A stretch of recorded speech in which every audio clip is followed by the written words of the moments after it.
শপথ গ্রহণ অনুষ্ঠানে উপস্থিত কুমিল্লা এবং ময়মনসিংহ সিটি কর্পোরেশনের নবনির্বাচিত মেয়র ও কাউন্সিলর এবং কুড়িগ্রাম, ঠাকুরগাঁও, সিরাজগঞ্জ, ব্রাহ্মণবাড়িয়া ও হবিগঞ্জের জেলা পরিষদের চেয়ারম্যানদের শপথ গ্রহণ উপলক্ষে এ অনুষ্ঠানের আয়োজন করা হয়। এতে কুমিল্লা ও ময়মনসিংহের ২ মেয়র এবং জেলা পরিষদের চেয়ারম্যানদের শপথ বাক্য পাঠ করান প্রধানমন্ত্রী শেখ হাসিনা। আর ময়মনসিংহ সিটি কর্পোরেশনের কাউন্সিলরদের শপথ বাক্য পাঠ করান স্থানীয় সরকার মন্ত্রী তাজুল ইসলাম। পরে অনুষ্ঠানে নবনির্বাচিত জনপ্রতিনিধিদের উদ্দেশ্যে সরকার প্রধান বলেন, প্রতিটি ক্ষেত্রে বাংলাদেশকে তিনি স্বনির্ভর করে গড়ে তুলতে কাজ করছেন। সে লক্ষ্যে এই দেশ অনেক দূর এগিয়েছে বলেও জানান তিনি। আজকে গত 15 বছরে আমি অন্তত এটুকু দাবি করতে পারি, বাংলাদেশ এখন বদলে যাওয়া বাংলাদেশ। 15 বছর আগে, মানে আজকে যার বয়স 15 বছর, সে হয়তো ভাবতেও পারবে না যে 15 বছর আগের, অর্থাৎ 2009 সালের আগের বাংলাদেশ কি অবস্থায় ছিল। আজকে বাংলাদেশ সেখান থেকে অনেক পরিবর্তন এসেছে। আমাদের প্রবৃদ্ধির হার বেড়েছে, মাথাপিছু আয় বৃদ্ধি পেয়েছে, 5 গুণ আমরা বৃদ্ধি করেছি। সবথেকে বড় কথা, দারিদ্র্যের হার যা আমরা পেয়েছিলাম 41.51%, আমরা তা কমিয়ে 18.7% নামিয়ে আনতে সক্ষম হয়েছি। আমাদের লক্ষ্য ছিল যে অন্তত আমরা 16 বা 17% নামিয়ে আনবো, যেটা আন্তর্জাতিক মানদণ্ডে একটা গ্রহণযোগ্য অবস্থান। আমরা সেটা করতে পারতাম যদি এই কোভিড-19 অতিমারি না দেখা দিত, আর রাশিয়া ইউক্রেন যুদ্ধ না হতো, স্যাংশন, কাউন্টার স্যাংশন, বিশ্বব্যাপী জিনিসের দাম, মূল্যস্ফীতি, প্রত্যেকটা খাদ্যপণ্যের দাম বেড়ে গেছে, তেলের দাম বেড়েছে, জ্বালানি তেলের দাম বেড়েছে, গ্যাসের দাম বেড়েছে, পরিবহন খরচ বেড়েছে। এগুলি যদি না হতো আমরা কিন্তু আরও দ্রুত এগিয়ে যেতে পারতাম এবং আমাদের দারিদ্র্যের হার আরও কমাতে পারতাম। যারা অতি দরিদ্র, এই অতি দরিদ্র কিন্তু আমাদের প্রায় 25% উপরে ছিল, যেটা আমরা 5.6% নামিয়ে আনতে সক্ষম হয়েছি। এত দ্রুত অতি দরিদ্রের হার কমানো আমার মনে হয় পৃথিবীর কোনো দেশ এটা পারেনি। এটা আমাদের পক্ষে সম্ভব হয়েছে, এটা আওয়ামী লীগই পারে।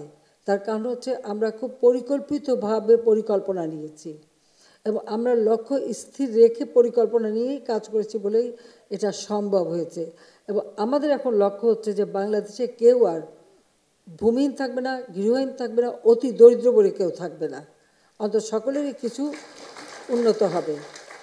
একসময় আপনাদের মনে আছে খালেদা জিয়া বলেছিল শুধু ডাল ভাত খাওয়াবে, আর তারপরে পরবর্তীতে এক ধাপ এসে যখন ওই যে ফখরুদ্দিন, মঈনুদ্দিন, ইয়াজউদ্দিন সরকার আসলো, তত্ত্বাবধায়ক সরকার, তাহলে আসলো আমাদেরকে আলু খাওয়াবে, ভাতের কথা কেউ বলে নাই।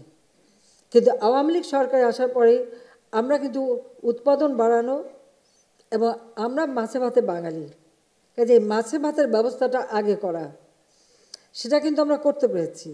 এবং আপনারা এখন নিজেরা জানেন যে শীতকাল আসলে শিম খাবো, ফুলকপি খাবো, গাজর খাবো আর লাউ খাবো, এই তো ছিল অবস্থা। এখন তো 12 মাস সব কিছু উৎপাদন করা যায়, এই যে 12 মাসই করতে পেরেছি। পেঁয়াজের জন্য নির্ভরশীলতা ছিল আমাদের, আজকে সেই নির্ভরশীলতা অন্তত 40% আমরা কিন্তু সমাধান করেছি। ভবিষ্যতে আমরা করতে পারবো, আমরা নিজেরাই উৎপাদন করব। ঠিক এইভাবে তৈলবীজ উৎপাদন করা এবং নিজেরা আমরা যেমন এবার সরিষা, আমরা যে পরিমাণ সরিষা উৎপাদন করতে পেরেছি তাতে আমাদের ভোজ্য তেলের সেটা আমরা প্রায় 40% কিন্তু এখন আমরা নিজেরা করতে পারবো। আমরা চেষ্টা করলে পারবো না, বাঙালি পারে না, এটা হয় না কখনো, এটাই মাথায় রাখতে হবে। কাজে আমাদের সেই কথাই মাথায় রাখতে হবে যে আমরা আমাদের এই মাটি ব্যবহার করে আমরা আরও উৎপাদন বাড়াবো। আমি একটা দৃষ্টান্ত না দিয়ে পাচ্ছি না। আমার এলাকা টুঙ্গিপাড়া, আমার পৈতৃক সম্পত্তি, আমার দাদার দাদি, আমার মা, আমাদের কিছু সম্পত্তি। হ্যাঁ, দীর্ঘদিন আমার দাদা মৃত্যুর পরে, তারপর 75-এর পরে তো আর কেউ সেভাবে আমরা দেখতে পাইনি। কাজে আমাদের অনেক জমি অনাবাদি হয়ে যায়। আমি উদ্যোগ নিলাম সমস্ত অনাবাদি জমি, শুধু আমার না, আমাদের সাথে যাদের জমি আছে সবই আমরা চাষের আওতায় নিয়ে আসব। অন্তত কয়েকটা বিল ইতিমধ্যে আমরা কিন্তু চাষের আওতায় নিয়ে এসেছি। সেখানে যেমন ধান উৎপাদন হচ্ছে, আবার যেখানে পানি 12 মাস পানি থাকে, সেখানে যাতে মাছ উৎপাদন হয় তার ব্যবস্থা আমরা নিয়েছি। ফলে ধান কাটার পর যখন আমরা মাছ তুললাম, যেখানে অল্প পানি ছিল সেখানে আমি 14 মণ মাছ পেলাম, আর যেখানে একটু বেশি পানি ছিল সেখানে কার্প জাতীয় মাছ 88 মণ মাছ পেলাম সেখানে। আর এরপরে যেখানে আরও মানে জিয়াল মাছ, কই, মাগুর, শিং সেগুলো পাওয়া গেল। 102 মণ মাছ যখন তোলা হলো, সেই মাছগুলি বিক্রি করে সেখানে যাদের যাদের আরও জমি আছে, যার যতটুকু জমি সেই হিসেব করে ওই ধান একসাথে কিন্তু ধান চাষ করেছে। আমি কিন্তু যন্ত্রপাতি সব যা মেশিন কিনে দিয়েছি আমাদের বঙ্গবন্ধু মেমোরিয়াল ট্রাস্টের থেকে কিনে দিয়ে, সেখানে ওখানে একটা সমবায়ও করেছি, দাঁড়িয়ারকুল সমবায় সমিতি, এই যে আমার বাড়ি আমার খামার, এর মধ্যে আমি করেছি। এবং তার মাধ্যমে কিন্তু আমরা চাষ করে যখন ফসল উঠলো, ধান বিক্রি করে যার যতটুকু জমি তার ততটুকু মূল্য ওই টাকা ভাগ করে দিয়ে দেওয়া হয়েছে। যারা কাজ করেছে কিষাণী তাদের অংশ দেওয়া হয়েছে এবং আমিও কিছু ভাগ পেয়েছি। আবার মাছ বিক্রি করেও যে টাকা এসেছে প্রায় 8,49,000 না কত টাকা পাওয়া গেছে। সমস্ত টাকা কিন্তু এই যে যাদের যার যার জমি ছিল তাদের এবং যারা সেখানে কাজ করেছে তাদেরকেও, অর্থাৎ কিষাণী যারা ওখানে তাদেরকে ভাগ করে দিয়েছি। আমিও ভাগে 1 লাখ টাকা পেয়েছি। প্রধানমন্ত্রী জানান, বিএনপি জামাত জোট আমলের চেয়ে প্রায় 8 গুণ বেড়েছে স্থানীয় সরকারের বাজেট। একই সঙ্গে সরকারের ভর্তুকি খাতগুলোর কথা উল্লেখ করে সাধারণ মানুষকে মিতব্যয়ী হওয়ার আহ্বান জানান তিনি। যে বিদ্যুৎ পানি ব্যবহারে সাশ্রয়ী হতে হবে, অপচয় কিন্তু কোনো মতের জন্য না হয়, সেদিকে বিশেষভাবে দৃষ্টি দেবেন। কারণ সেখানে কিন্তু ভর্তুকি দেওয়া হয়, কিন্তু ভর্তুকি বেশি দিন দেওয়া যায় না। কাজে আমাদের সবসময় আত্মনির্ভরশীল হতে হবে, আত্মমর্যাদাশীল হতে হবে, সেইভাবেই সবাই কাজ করবেন। আর একটা হচ্ছে দুর্নীতি, মাদক, জঙ্গিবাদ, সন্ত্রাস, এর থেকে যেন সব দূরে থাকে। আমি প্রায় 560টা মসজিদ করে দিচ্ছি, ইসলামিক কালচারাল সেন্টার করে দিচ্ছি। আমি প্রত্যেকটা এলাকা ভিত্তিক কিন্তু উন্নয়ন করে যাচ্ছি এবং আমাদের উন্নয়নের সমস্ত লক্ষ্যটা একেবারে গ্রামের মানুষ। কাজে সে কথাটা মাথায় রেখেই আমাদের প্রত্যেকটা গ্রামই শহর হিসেবে উন্নতি হবে। ইতিমধ্যে বিরাট পরিবর্তন হয়েছে, সেটা আপনারা নিজেরাই দেখতে পারেন। কাজে এই পরিবর্তনটাকে ধরে রেখেই আরও যত উন্নত হয়, জনপ্রতিনিধি হিসেবে জনগণের কাছে দেওয়া ওয়াদা আপনাদের রক্ষা করতে হবে এবং সেইভাবে আপনারা কাজ করবেন, সেটাই আমি চাই। অনেকক্ষণ কথা বললাম, ধৈর্য ধরে শুনেছেন। আমি একটি কথা বলবো যে জাতিপিতা বলেছিলেন সেই 7ই মার্চের ভাষণে যে এই বাঙালিকে তিনি বলেছেন কেউ দাবায় রাখতে পারবে না, ইনশাল্লাহ কেউ দাবায় রাখতে পারবে না। শেখ হাসিনা বলেন, মানুষ যে আস্থা বিশ্বাস নিয়ে ভোট দেয় তা রক্ষা করা প্রত্যেক জনপ্রতিনিধির গুরুদায়িত্ব। আর তাই যে কোনো দুর্যোগ দুর্বিপাকে সাধারণ মানুষের পাশে দাঁড়াতে জনপ্রতিনিধিদের নির্দেশ দেন আওয়ামী লীগ সভাপতি ও প্রধানমন্ত্রী শেখ হাসিনা।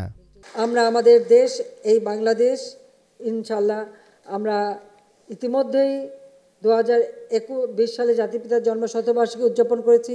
2021 সালে স্বাধীনতা সুবর্ণ জয়ন্তী উদযাপনকালীন সময়ে আমরা উন্নয়নশীল দেশের মর্যাদা পেয়েছি। 2026 সাল থেকে এটা কার্যকর হবে।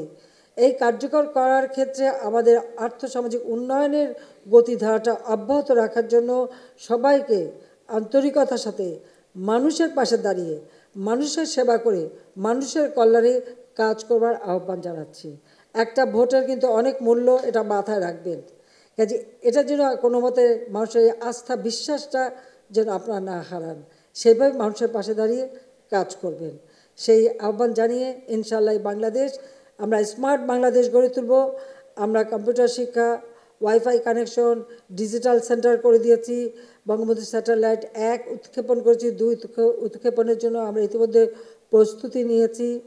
আমরা ব্রডব্যান্ড কানেকশন দিয়ে দিচ্ছি প্রত্যেকটা ইউনিয়ন পর্যায় পর্যন্ত। এখন মোবাইল ফোন সকলের হাতে হাতে। আওয়ামী লীগ আসার আগে কিন্তু কারো হাতে মোবাইল ফোন ছিল না, সেটাও কিন্তু আমি এসে সেই মোবাইল ফোন সকলের হাতে পৌঁছে দিয়েছি। কাজে এই আধুনিক প্রযুক্তি জ্ঞান সম্পন্ন দক্ষ জনশক্তি গড়ে তুলে আমাদের অর্থনীতি স্মার্ট হবে, আমাদের জনগণ স্মার্ট হবে, আমাদের আগামী প্রজন্ম ছেলে মেয়েরা তারাও স্মার্ট হবে এবং আমাদের সমাজ ব্যবস্থাকে স্মার্ট করে আমরা স্মার্ট সোনার বাংলাদেশ গড়ে তুলে জাতির পিতার স্বপ্ন বাস্তবায়ন করব, এটাই আমাদের লক্ষ্য। দীর্ঘ সময় ধৈর্য ধরে আমার বক্তব্য শোনার জন্য সবাইকে আমার আন্তরিক ধন্যবাদ জানাচ্ছি। সাথে সাথে আরেকটা কথা বলবো, যতই আমি উন্নতি করি কিছু লোক আছে তাদের কিছুই ভালো লাগে না, আর কোনো কিছুই তারা ভালো দেখে না, কোনো উন্নয়নই দেখে না। আর যারা দেখে না, চোখ থাকতে অন্ধ, তাদেরকে করুণা করা ছাড়া আর কোনো কিছু নেই। তাদের আমরা করুণা করতে পারি, কিন্তু মানুষ আজকে কতটুকু উপলব্ধি করতে পারছে তাদের উন্নয়নটা, সেটাই হচ্ছে সবথেকে বড় কথা। Arafat Siddiqui, ATN news, Dhaka.